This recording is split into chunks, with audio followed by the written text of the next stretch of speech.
Hello, everybody.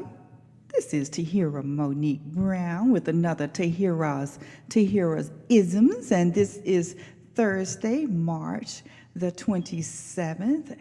And I just don't know what's going on with the weather down here in little old Alabama. It's cold, then it's hot, then it's cold the same day, and it's hot the same day, and then they're talking about rain and the possibility of storms, and it just looks absolutely beautiful outside. Who's to know? It is just too gorgeous to even think about rain.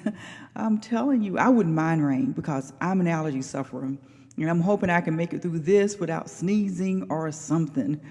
Oh my goodness.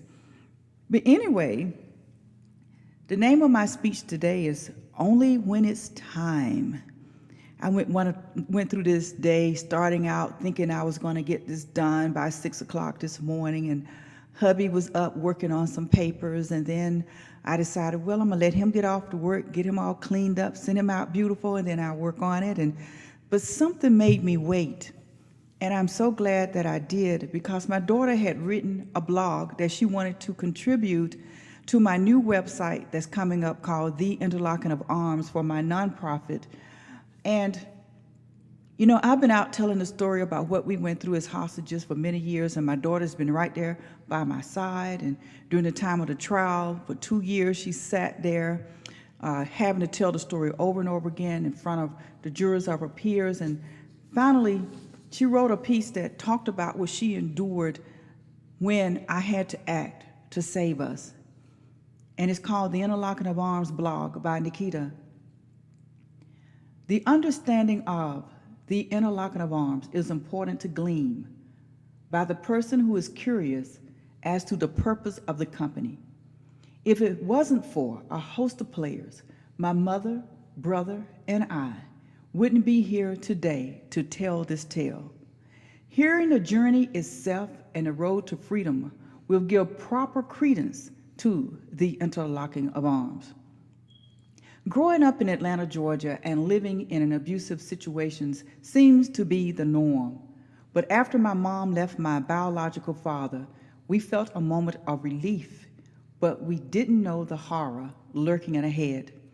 That horror, though it happened behind closed doors, mostly, we later came to realize that the horror affected everyone who came into contact with us. Everyone watched and waited until my mother made a fateful act, Easter evening, 1988, to leave the abusive situation. An intimate dance of circumstances happened. My mother and our abuser ran into a police officer. I don't know if the officer knew what was going on with the family or not, but he gave my mother his business card. That Easter night, my mother slipped me that business card. She instructed me to leave the apartment the next morning and not to come back. She wasn't sure if she'd be alive or die, but she needed to know that my brother and I would be okay. And then I received a call while at school, and the principal and guidance counselor gathered me. I was in a complete panic.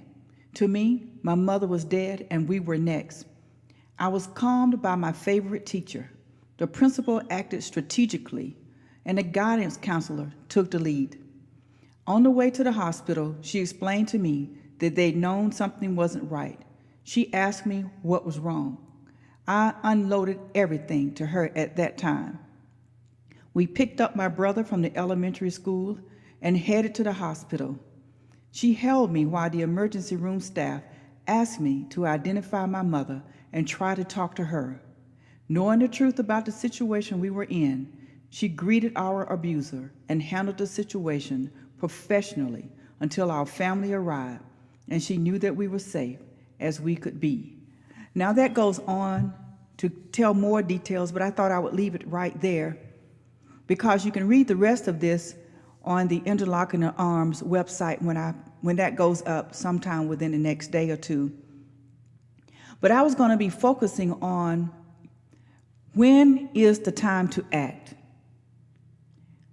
I say act when you know you trust and believe that first you will act, second that you will act with absolute faith, and that you will act knowing that God has you. And act knowing that you got people that are expected to catch you when you act. Make a plan. I'm not just talking about domestic violence. I'm talking about whether it's in your relationship with your husband and you know that you need to make things right and you are working on having a beautiful marriage. Work on it and know when to act. If you're in a workplace and you're expected to do a job, do that job to the best of your ability. Know when to act. If you're out in the street working a job, always work as if someone's always watching you so that you'll know when to act. And what I mean by that is you act in faith. You act in kindness. You act in goodness. You act in believing. You act in knowing. And you act with a good heart. And sometimes things do make us angry. God gave us these emotions for a reason. Sometimes it's to say to somebody, hey, you are not allowed to step on my toe now. You are given the words and the voice to say what it takes to get people to understand that you are girded up and you can fight your battles. But you don't have to be violent to fight your battles. Sometimes a battle is won with silence and kindness. And sometimes one is won with just walking away. I've taken a lot of abuse in my life. And I'm not going to say that it just went away because I got out of a domestic violence marriage or that I got out of a domestic violence situation when I was held hostage with my children walking the street and homeless. There were times we were victimized because we were not of the choice people, I would say. We were poor. We were struggling. We were trying. And I'm going to tell you, it's not easy coming up the ladder. But it's good to know that you've got some friends as you're climbing up those rungs. And listen, don't mistreat the people that has helped you up the ladder, because you never know when you need to look back down and have to call on them again. I know that for a fact that many times, you've taken time to mentor people, you've taken time to give of yourself to people, and just when they are starting to get good at what they're doing and they know they have this, they don't want you around because you know where they started from.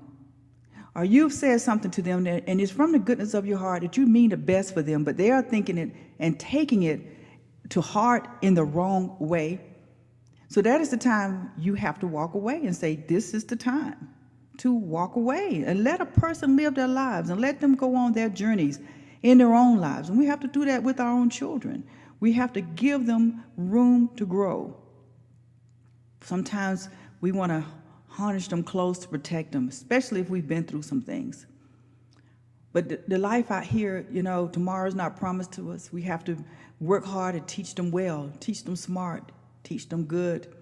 And sometimes when I'm talking to my grandkids, and I have this thing about saying back in heyday time, which means back in my time or back in those old times, they say they just shut down. They say, oh my God, grandmama's about to give us a long speech. But one thing I tell them, maybe today they'll use some of what I'm saying, maybe not.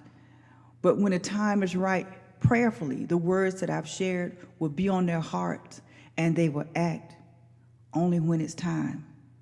And they will know when to speak and know when to hold their peace, know when to move and know when to sit still, know when to run and know when to walk, know when to live life fast and know when to settle down. Sometimes you got to move. You can't just sit. You've got to move.